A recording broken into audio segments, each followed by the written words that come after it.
Hello, it's Sigrid. In the last 2 episodes, I announced that things are about to change. From now on, the episodes I release here will no longer have the bells and whistles. I know it might be disappointing because from now on this free feed, the podcast will basically mostly be voice only. And that's not what you're used to. I get that. I just hope that you trust me that this is what I need to do to give this a podcast a chance to survive.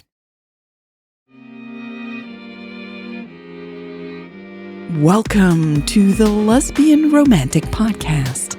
This is Connection Revealed, Part 30. September 23rd, 2063. Monique Biden Hospital, San Francisco. Fire Blue Territory, North American Province. 6:30 a.m. local time.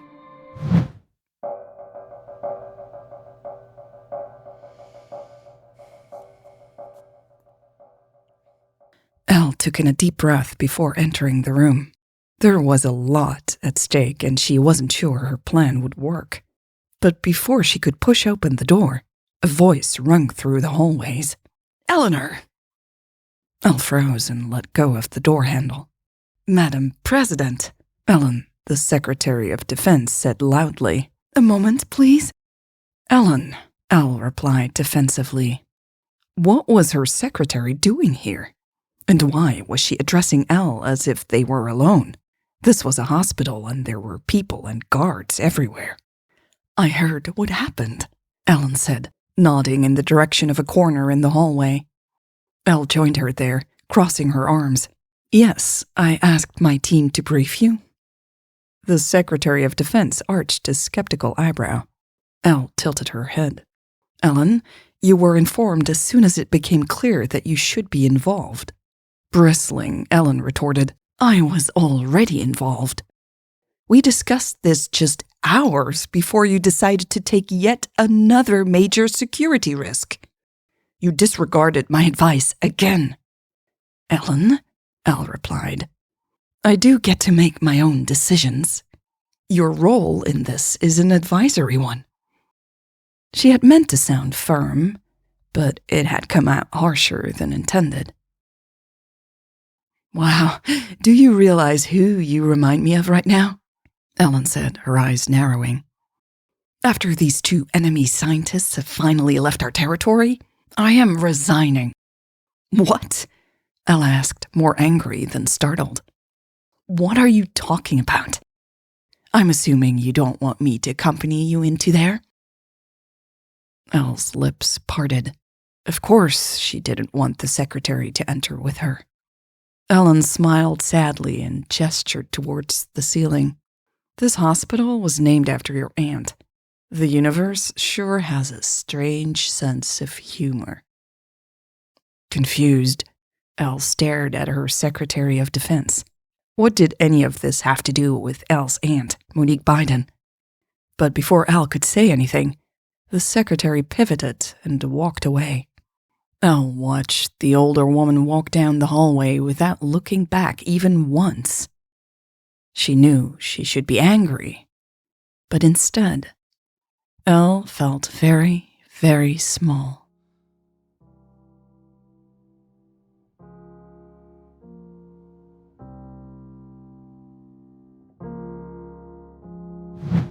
September 23rd, 2063. Monique Biden Hospital, San Francisco. Fire Blue Territory, North American Province. 6:45 a.m. local time.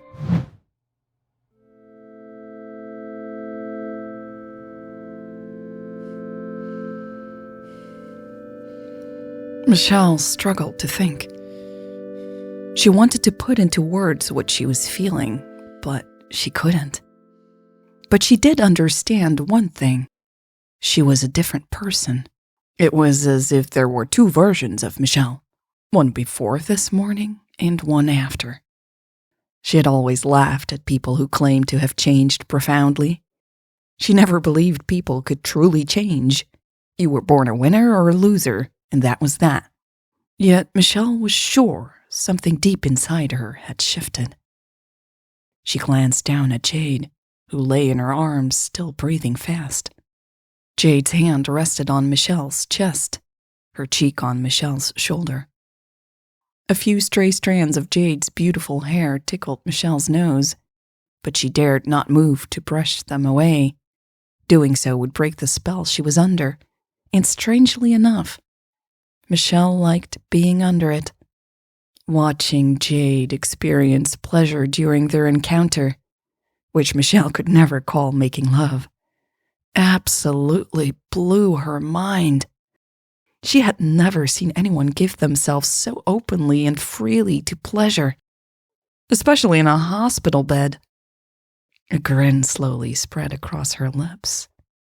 Wow, she thought. What the hell was that? The grin grew wider. Okay, I'm ready, Jade said breathlessly. Michelle glanced downward. Jade was looking up at her, smiling mischievously. Before Michelle could ask what she meant, Jade pushed herself up and kissed her passionately. Michelle's breath caught in surprise. As their kiss grew more intense, Jade began to whisper into Michelle's ear. Her breath was warm against Michelle's skin, and the sound of her voice sent a wave of pleasure through her body. Oh, you are so beautiful, she breathed, raking her nails gently over the sensitive skin of Michelle's neck before pulling away slightly to look into Michelle's eyes. You make me feel things I've never felt before, Jade said. Michelle blinked. She stammered uncertainly. You don't have to say anything, Jade smiled reassuringly. I don't expect anything from you. But I wanted you to know. Michelle frowned thoughtfully. She felt the same way, but she couldn't bring herself to say it. She had never told anyone something like that before. Maybe she hadn't changed that much after all. Jade stroked Michelle's forehead, running her thumb over the line between Michelle's eyebrows. Can I ask you something? She said. It's okay if you don't want to answer. What? Michelle replied, dread in her chest growing. Why are you so angry? Jade asked after a long moment. Angry? Michelle repeated slowly. Jade didn't explain further, but kept rubbing the spot between Michelle's eyes. Michelle closed her eyes as she considered the question. Part of her was indeed angry at Jade for asking it. Reality had already caught up with them, it seemed. Was this all the bliss Michelle would ever get? She didn't think she could ever find her way back to it. I think I was told to be that way, Michelle finally said reluctantly, her voice sounding foreign to herself. Jade's thumb paused. By the military? Michelle slowly shook her head. No. Silence fell again, giving Michelle time to push down a wave of emotions that was coursing through her body. Anger, sadness, and regret mixed into what felt like a tornado inside her. I'm not good at this, Michelle said, still struggling. Jade didn't reply, but resumed stroking Michelle's forehead. Her touch was both a relief and a reminder of Michelle's inability to express herself. She felt stuck and lost inside her own head. Then Michelle suddenly blurted out something she had not seen coming. Do you think I'm a bad person? Before Jade could answer, Michelle added, No, don't answer that. I know I'm a bad person. I mean, it's my thing, isn't it? She laughed bitterly. I don't know who you really are, Jade said quietly after a few moments. But I know what I feel when I'm with you. Michelle met Jade's gaze. Jade pursed her lips. And I don't think I'd feel this way if you were a horrible person. Horrible person? Michelle asked seriously. Why was Jade using that word? Is that what she thought of her? A horrible person instead of just a bad one? Come on, admit it. You thought I was a horrible person, Jade replied with a kind smile. Michelle blinked again. Yes, she said. I did. I thought you were. She paused, looking for the right word. Awful. Yes, Jade smiled. You made my life so much more difficult. You took away what I loved most about my work. Nodding, Michelle looked down into Jade's brown eyes again. This is the worst pillow talk I've ever had, she said dryly. Jade's laugh was so sudden and loud it startled Michelle, but it was also so genuine that soon they were both laughing together. You're funnier than I thought you'd be, Jade sighed. I don't think anyone would describe me as funny, Michelle said immediately, frowning. But you are, Jade replied with a happy sigh. Maybe, Michelle said reluctantly. She wasn't even sure if she wanted to think of herself as funny.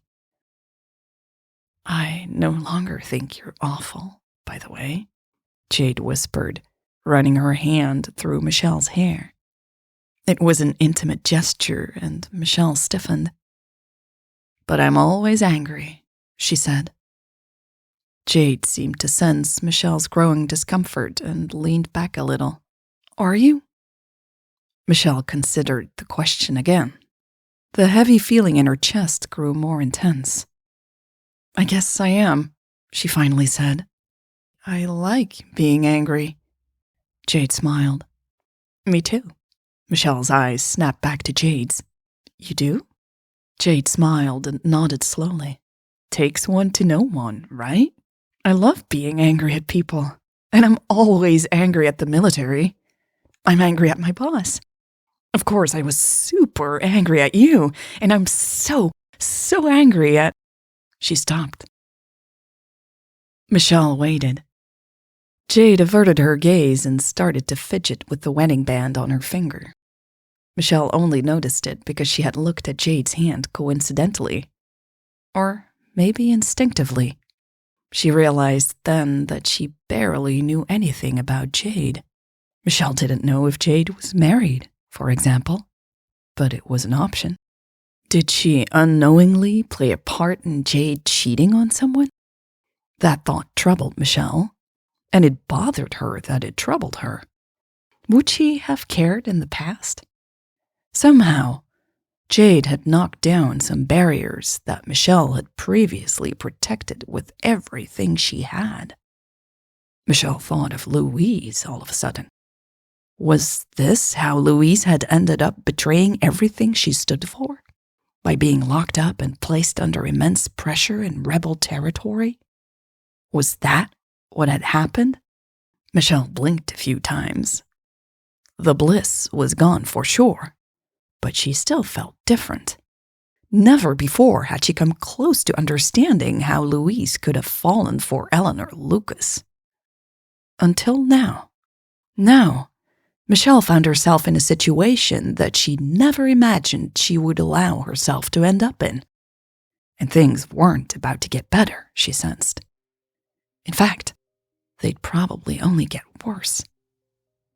It's Louise, isn't it? Jade asked, startling Michelle once more. Louise makes you angry. This was part 30 of Connection Revealed. Thank you so much to everyone who has supported the podcast as it was over the years, or has signed up for Patreon. Legacy patrons, by the way, you do keep your perks. You will have access to the fully produced episodes. But on this feed, this free feed, it will now be mostly voice only. All right, that is all for this episode. That was all for this chapter, this long chapter of the Lesbian Romantic. And I really do hope, and I believe in it, that a new chapter will help the Lesbian Romantic survive. And I hope to see you in the theater with those 99 other people. And I want to create something special for you. There are about 70 seats still available at the Bells and Whistles Theater, which is kind of the hub of all my creations from now on.